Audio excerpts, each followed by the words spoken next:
Olá pessoal do blog Generalidades e também do programa Conexão Brasil, que é veiculado na Damata FM todos os sábados das 9 às 11. Eu sou Jacona Medeiros e estou aqui com o Daniel Coelho, deputado federal por Pernambuco. E a gente vai falar um pouco sobre a trajetória dele política, também das pretensões dele, se ele tem alguma coisa relacionada ao Recife e outras atividades relacionadas. Daniel, obrigado por me receber aqui. Boa tarde, bom dia, boa noite, a hora que o pessoal acessar. Obrigado, eu que agradeço, quem acompanha Generalidades, a gente já fez questão até de divulgar no Instagram nosso, acompanha aí à distância o trabalho de vocês, já quando eu fico muito feliz em poder estar participando aqui, né, e conversando com as pessoas que lhe seguem, que lhe acompanham e que confiam no seu trabalho. Não é fácil a gente ter pessoas que façam informação independente, né, e isso é muito importante, não só aqui para o Recife, mas São Lourenço, né, sua cidade, que também vive muita confusão na política e a população tem dificuldade de achar um lugar seguro para ter as informações corretas. Então, parabéns e muito obrigado. Por nada. Vamos começar falando um pouco sobre sua trajetória política. Onde é que ela começa? Quem são suas influências? Por que é que você resolveu ser político? Olha, a coisa começou no Recife, onde é a minha cidade. Eu fiz uma formação toda na área de administração, me formei pela UPE, na FICAP, Universidade de Pernambuco, fui fazer um mestrado na Inglaterra e comecei a minha vida na atividade privada. Voltando desse mestrado, fui trabalhar em São Paulo, mas estava aqui de férias e, para mim, tem uma memória muito clara do momento que me deu aquele estalo, disse, eu tenho que fazer uma coisa pela minha cidade. Estava de férias caminhando pela Praia de Boa Viagem e passei por um daqueles 7 pontos que jogam o esgoto dos prédios de Boa Viagem para dentro do mar, né? Quem não conhece bem Boa Viagem, você imagina, no principal cartão postal da cidade tem esgoto saindo do prédio entrando direto para o mar. Imagina dentro dos bairros, nas periferias. A região metropolitana nossa é 70% das pessoas morando literalmente dentro do esgoto. E ali eu disse, não posso aceitar isso, a gente precisa defender e lutar por nossa cidade. Isso já fazem mais de 20 anos, passaram 4 prefeitos no Recife e continuam esses pontos de esgoto em Boa Viagem. Mas ali começou a minha motivação. Na época formulei o Partido Verde, onde essa pauta ambiental era muito presente, e fui o primeiro líder da oposição aos governos do PT, do PSB aqui em Pernambuco. Na época estava todo mundo na bajulação, era Lula presidente, tinha Eduardo Campos, tinha João Paulo prefeito do Recife, e quase ninguém tinha uma voz de contraponto, de oposição a eles. Fui o primeiro líder na Câmara Municipal em oposição ao PT, e a partir daí comecei uma trajetória onde tive a oportunidade, através do voto do povo de Pernambuco e do Recife, em ser 2 vezes vereador em Recife, deputado estadual, e estou exercendo o 2º mandato de deputado federal, já tendo disputado também 2 vezes a prefeitura da capital e quem sabe esse ano a gente não disputa de novo, aí é uma coisa que o tempo vai dizer. Ser vereador por 2 vezes, deputado estadual, ser deputado federal, nessas esferas, o que lhe parece mais difícil? Ser deputado federal é mais difícil ou vereador? Acho que o mandato de vereador é o que mais desafia, você está muito próximo da população, a conquista do voto ela é difícil porque todo mundo tem um parente, tem um vizinho que está disputando a eleição. O mandato, com essa proximidade, ele é um mandato que tem muito a ver com a vida das pessoas. Então, o vereador ele discute o buraco da rua, a iluminação, ele está presente na vida das pessoas. O mandato de deputado federal também é muito motivante, né, porque você mexe com os grandes temas do país. Então, a gente está mexendo com as decisões que a gente toma no Congresso, podem ajudar a ter a recuperação econômica e arrumar emprego para milhões de pessoas. Então, também você interfere de forma muito direta. A Assembleia Legislativa, o mandato de deputado estadual, é que eu acho que, pela Constituição brasileira, é um mandato relativamente esvaziado. A Assembleia tem poucas prerrogativas legais, né? Foi, inclusive, só exerci um mandato na Assembleia, talvez tenha sido até uma decepção a ação do deputado estadual, porque ele nem consegue mudar a vida das pessoas na base, ou seja, na questão do calçamento de uma rua, da iluminação, do esgoto, e ele também não mexe com os grandes temas que alteram a economia, o comércio.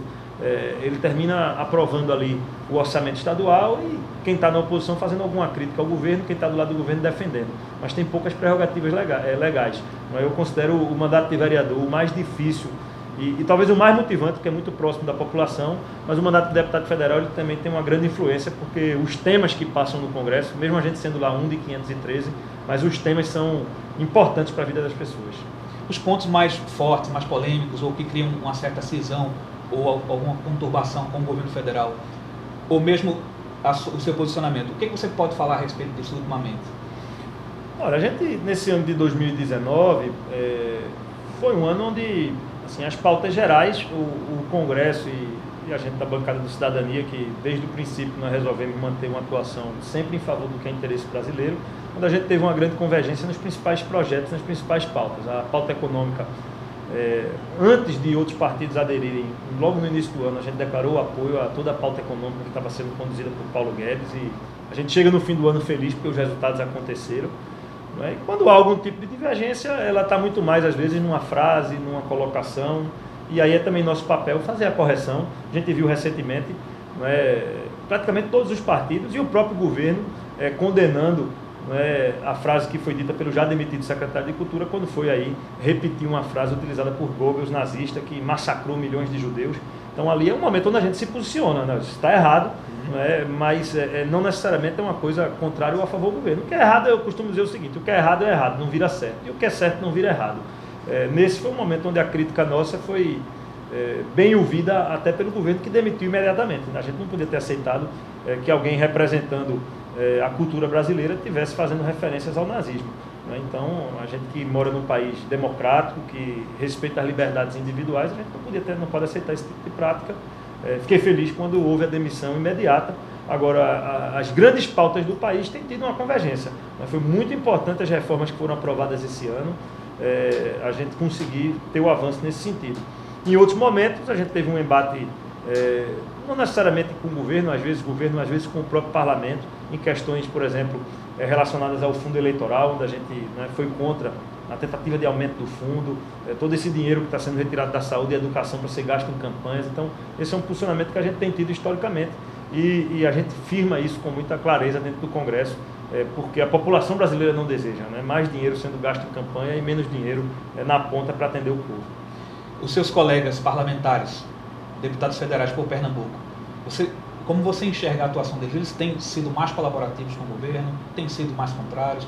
Como você enxerga? É a sua visão, o seu ponto. Como você tem visto a atuação de Pernambuco com os deputados federais? Olha, os principais temas, por exemplo, a reforma da Previdência, que a gente sabe que é essencial, o governo ele corria o risco de terminar antes de começar. Se não tivesse a reforma da Previdência, o governo não ia conseguir ter investimento, não ia conseguir colocar em prática as suas propostas. Dificilmente a gente estaria tendo a volta do emprego como a gente está tendo agora, a recuperação econômica, se não tivesse feito a reforma. Na reforma da Previdência, a gente teve cerca de 2/3 de apoio da bancada de Pernambuco. Então, 2/3 apoiou, 1/3 ficou contra. Em alguns outros temas, a gente fica um pouco mais isolado. Na questão do fundo partidário, por exemplo, só ficou contra o fundo eu e mais 2 deputados do Estado. Então, é um número bem menor, a maioria terminou tendo uma posição mais parecida com a posição do PT no outro campo. Então, depende muito do tema. Pelo menos nesses temas mais importantes, a gente teve apoio da maioria. Em alguns, a gente ficou um pouco isolado. A questão da defesa do ministro Sérgio Moro, que tem feito um bom trabalho. A gente viu esse ano, 2019, baixou 22% a criminalidade em todo o Brasil, nos 27 estados. Então, você tem uma diminuição de criminalidade. E eu não posso negar que tem a ação do ministro Sérgio Moro em desbaratinar essas quadrilhas de crime organizado que fazem o roubo de carga, que fazem o tráfico de drogas. Então, quando queria se tirar prerrogativas do ministro Moro, nós fomos muito firmes na defesa do ministro. Naquele momento a gente não teve tanto apoio, foram apenas 4 deputados do Estado que ficaram ao lado do ministro. Então, depende muito da matéria. Agora, a nossa atuação ela é regida por um princípio: nós vamos estar do lado daquilo que é certo. Eu não tenho alinhamento automático nem a favor nem contra ninguém, porque o debate não pode ser sobre as pessoas, tem que ser sobre aquilo que é correto. Se uma coisa é correta, a gente tem que defender. Se é de interesse do povo, a gente tem que defender. O ministro Moro provou ao longo da vida que é competente, que é honesto, que é dedicado ao Brasil, que é um patriota. Como é que a gente pode tirar uma prerrogativa dele e depois querer cobrar o resultado? Para eu poder cobrar o resultado, e todos nós queremos menos violência, a gente tem que dar condição de trabalho ao ministro. Então, apoiá-lo para que ele consiga atingir seus objetivos e melhorar a nossa vida. E quem apoia tem direito de cobrar. Quem só joga pedra, quem é contra, quem tenta destruir, esse nem direito de cobrar tem, porque na verdade ele não está ajudando. A gente que é colaborativo e que ajuda, a gente está também no papel de, quando vê alguma coisa errada, em cobrar, porque o nosso interesse é o povo brasileiro e resgatar essa nossa nação que sofreu tanto depois de esse período longo, 16 anos de PT. Eles quase destruíram nossa economia, fizeram uma tentativa de destruição dos valores familiares no Brasil. Então, o desastre que eles criaram, a gente não consegue consertar em 6 meses ou em 1 ano. A gente precisa de um pouco mais de tempo, mas eu tenho certeza que desde aquele momento do impeachment, onde o Congresso teve coragem de encerrar aquele ciclo do PT já criminoso e corrupto, que o Brasil vem tendo aos poucos um processo de recuperação. Qual é o seu maior forte hoje? Qual a sua maior atuação dentro do parlamento? Olha, a gente tem uma atuação forte e histórica na área ambiental, mas no ano de 2019 eu fui escolhido pelos meus colegas de bancada para ser o líder da bancada. Então, como líder de bancada, a gente termina tendo uma atuação mais ampla e tratando de todos os assuntos. Você não pode ficar mais dentro de uma comissão tratando somente daquele tema. Então, a gente teve uma atuação bem mais ampla dentro da articulação. Nós fomos decisivos nesses debates de pautas econômicas, então, o novo marco do saneamento, a reforma da Previdência, reestruturar a lei dos partidos. A gente teve embates ali muito duros. Nós conseguimos garantir que continuassem as prerrogativas de fiscalização dos auditores da Receita Federal. A gente pode lembrar que o pessoal do PT e alguns aí do chamado Centrão, aqueles envolvidos em corrupção, né, queriam proibir os auditores da Receita Federal em fazerem a sua fiscalização, e quando identificarem que um político estava com dinheiro fora do que é o padrão, ou seja, você pode ter na sua conta o seu salário, né? Se você ganha um salário de 20 mil, você tem 20 milhões na conta, tem alguma coisa errada. E houve a tentativa desses corruptos, liderados por um movimento petista, em proibir a Receita Federal e, quando observar uma situação dessa, em denunciar o Ministério Público. A nossa voz foi a voz mais ativa na defesa dos auditores da Receita Federal. Nós fizemos uma articulação nacional e conseguimos manter a prerrogativa. Então, hoje um auditor continua tendo a prerrogativa. Se ele identificar na minha conta, na sua, no de qualquer um grande volume de recursos, ela vai indicar aquilo para o Ministério Público, para o Ministério Público fazer a investigação. Então, essa atuação no combate à corrupção, na defesa da ética, da gente poder recuperar a nossa economia, tem sido uma marca forte para 2019. 2020, eu devo deixar de ser líder, porque tem rodízio, então um outro parlamentar vai ocupar essa função, e aí eu devo me dedicar um pouco mais, de novo, à pauta do meio ambiente, que sempre foi uma pauta importante em nossa atuação. Mas também é um ano onde a gente vai se voltar um pouco mais à cidade do Recife. Tem eleição municipal, a gente precisa cuidar não só de Recife, mas da região metropolitana, né? São Lourenço está também dentro desse mapa, em disputar a eleição, em formar candidatos, em ter boas opções para a população, né? Já que essa mudança está ocorrendo nacionalmente, ela precisa ocorrer também nas cidades. Paulo Câmara, Geraldo Júlio, qual a sua avaliação? Pior governo da história de Pernambuco. Esse grupo governa há 2 décadas o estado. Pernambuco e o Recife perderam protagonismo. A gente lembra que Recife era a 3ª cidade mais importante do Brasil. Se você observar o Recife nesses últimos 20 anos, ele não tem nada de estruturador, nada que tenha mudado a vida das pessoas. Transporte público piorou, jogaram fora uma fortuna de dinheiro num sistema de BRT que não funciona. Saúde pública andou para trás, falta remédio, falta medicamento. Você tem no ensino médio, que é a responsabilidade do governo do estado, algumas escolas em tempo integral que são boas, mas não é a realidade da rede. Então você tem uma boa escola em ensino integral, quando você vai para a escola normal, é um desastre, é tudo quebrado, é professor ameaçado em sala de aula, professor com medo, professor acuado. Dentro do Recife, 80% das escolas municipais são em prédios alugados. O Recife hoje está perdendo para Jaboatão, nos seus índices de aproveitamento escolar, e a gente sabe que o Recife é a cidade mais rica, tem a obrigação de liderar a educação no nosso estado. Na área de segurança, a situação da gente piorou muito quando o Paulo Câmara e Geraldo Júlio assumiram. A gente tinha cerca de 30 assassinatos a cada 100 mil habitantes, hoje a gente tem cerca de 60, então dobrou os números de violência. Eles agora estão querendo dizer, diminuiu. Diminuiu da desgraça que eles fizeram, porque pegaram o estado em uma outra situação e agora houve uma pequena diminuição, mas daquilo que eles mesmos pioraram. Então, precisa firmeza, alguém que tenha coragem para enfrentar essa pauta de segurança. E eu vejo a necessidade da gente encerrar esse ciclo de PT e PSB, porque inclusive dá para somar os dois. Quando disputa PT contra PSB, passa a eleição, depois eles se juntam, vão para dentro do governo, como aconteceu na última eleição. Teve segundo turno Geraldo Júlio e João Paulo. No outro dia, o próprio João Paulo já estava dentro do governo, governando com o Geraldo Júlio. Então, ali era um segundo turno de tanto faz, né? Quem ganhar, dá no mesmo. E quando a gente soma, desde o momento que João Paulo chegou ao governo até hoje, né, a gente tem um período aí de 20 anos de governo aqui em Recife, e é tempo demais, e não é à toa que a cidade está tão abandonada, esquecida, e que perdeu espaço. A gente vê o que ocorre hoje em Salvador, a cidade está bonita, está organizada. A gente vê outras cidades do Brasil que ultrapassaram Pernambuco e foram-se embora, enquanto a gente está preso aí no passado por esse governo que, na verdade, não tem projeto, né? Eles só querem ficar no poder e passar de geração em geração. Arraes foi prefeito do Recife pela primeira vez na década de 50, nós estamos em 2019, e a gente está correndo o risco aí de ver já a quarta geração familiar à frente de um governo.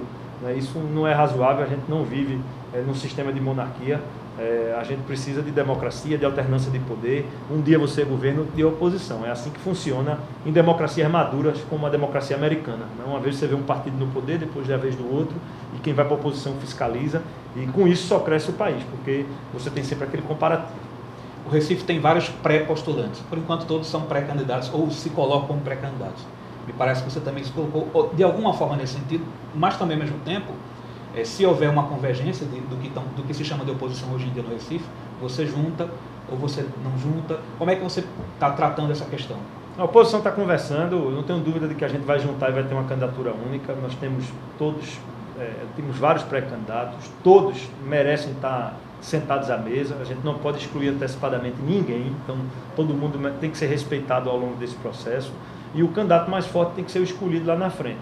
Nós temos realizado um trabalho de andar pelo Recife, de ouvir as pessoas.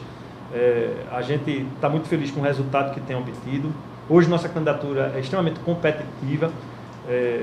Ano passado nós tivemos apenas um instituto assim, que a gente pode considerar um instituto sério nacional que divulgou pesquisas, que foi o Paraná Pesquisa. Lembrando que o Paraná Pesquisa foi o único instituto que acertou a vitória de Bolsonaro na eleição de 2018. Todo mundo dizia, Bolsonaro não ganha eleição no segundo turno, é impossível.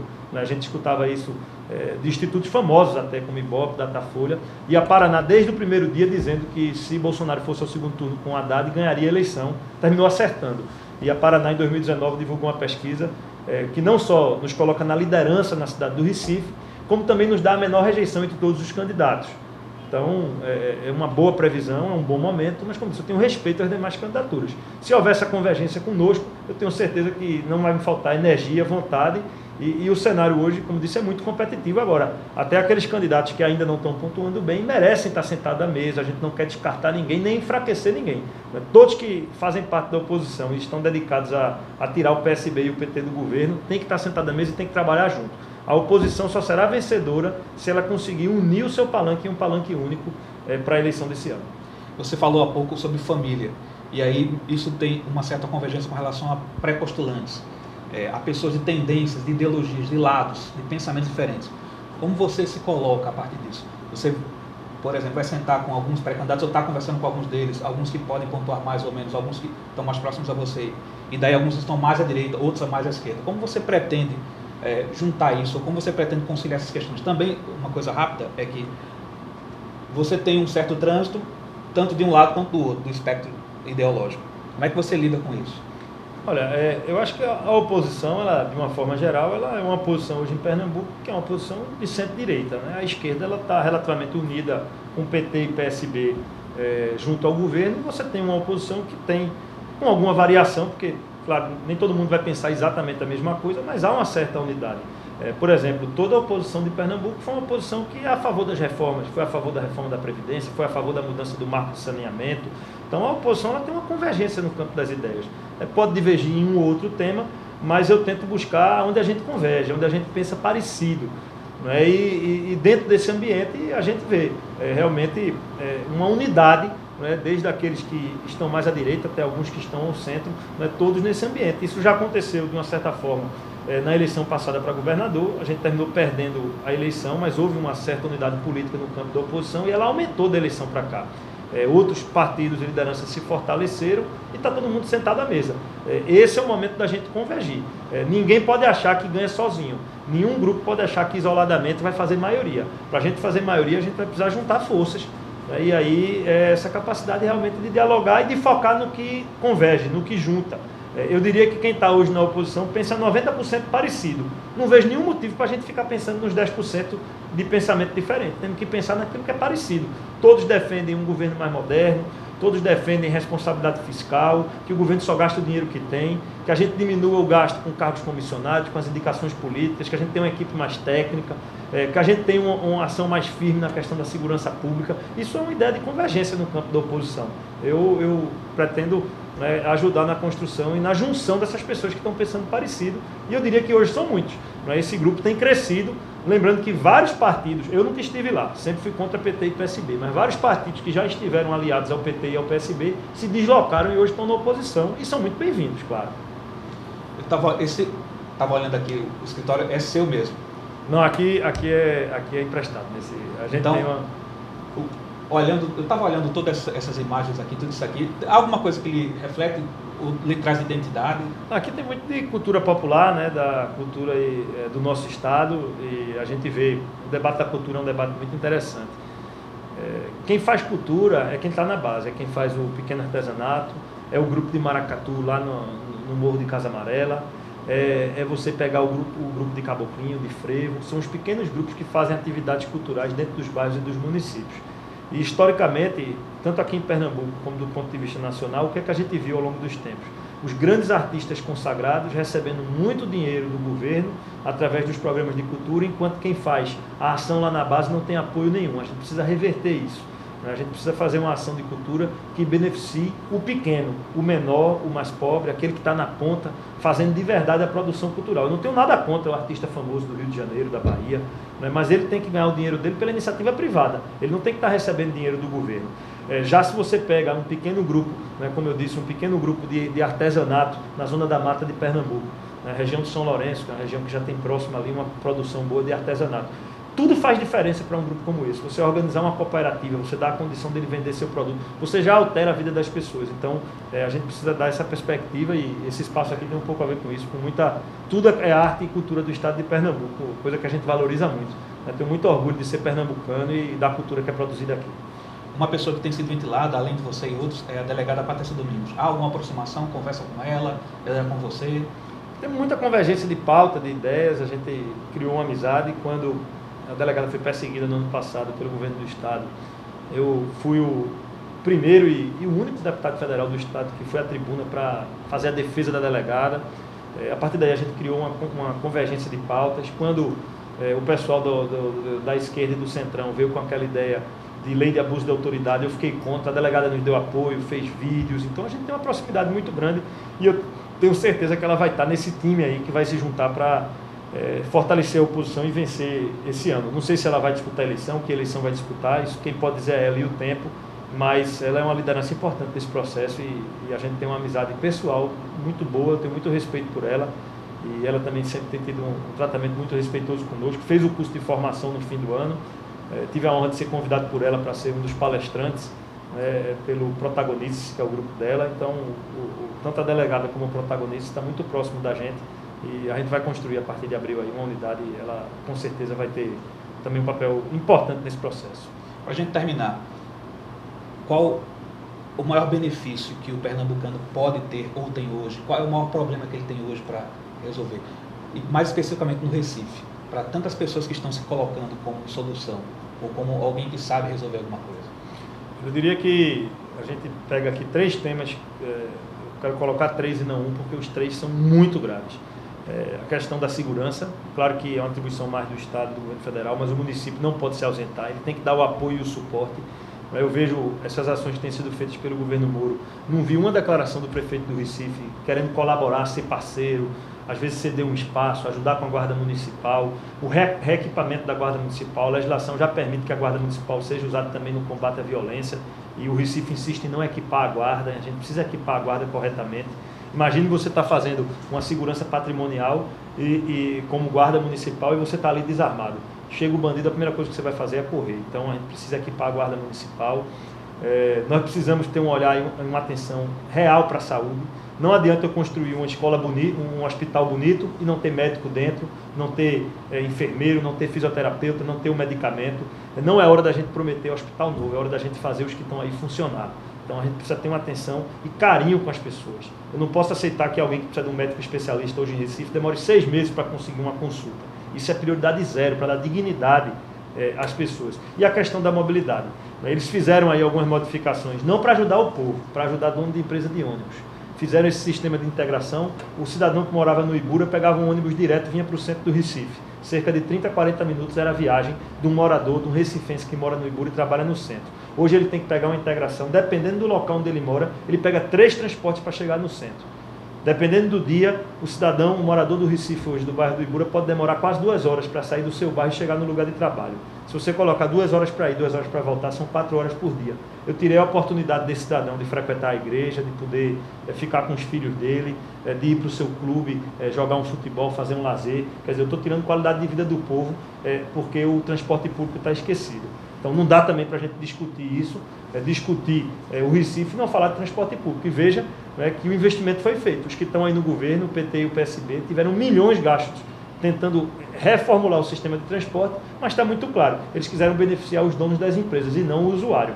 Lamentável o que ocorreu, e então esses 3 temas são essenciais, e a educação que é transformadora. Eu coloco como um quarto à parte, porque quando a gente faz uma pesquisa, o cidadão não diz educação rápido, mas a gente sabe que o que transforma é a educação de qualidade, educação de base. Veja que vergonha o Recife e Pernambuco. O governo federal estabeleceu e colocou para o cadastro para colocar escolas cívico-militares nos estados. Ninguém está obrigando o pai a matricular o filho na escola cívico-militar, é uma opção. Você tem a escola integral, você tem a escola normal e você teria a opção da escola cívico-militar. Recife e Pernambuco não assinaram o convênio, eles negaram o investimento. Como é que eu posso aceitar isso? Quer dizer, tem dinheiro disponível, o cara diz eu não quero. Então é uma visão muito pequena, uma visão muito tacanha, e a gente não pode aceitar isso. O Recife, ele não pode, um prefeito, ele não pode estar fazendo guerra política com o presidente. Eu faço oposição a Paulo Câmara, não gosto do governo dele, acho que é o pior governador da história. Mas eleito prefeito do Recife, eu não vou ficar fazendo briguinha com ele não. Se ele tiver um investimento para fazer em Recife, a gente quer. Se o governo Bolsonaro tem um investimento para fazer em Recife, é a obrigação do prefeito querer.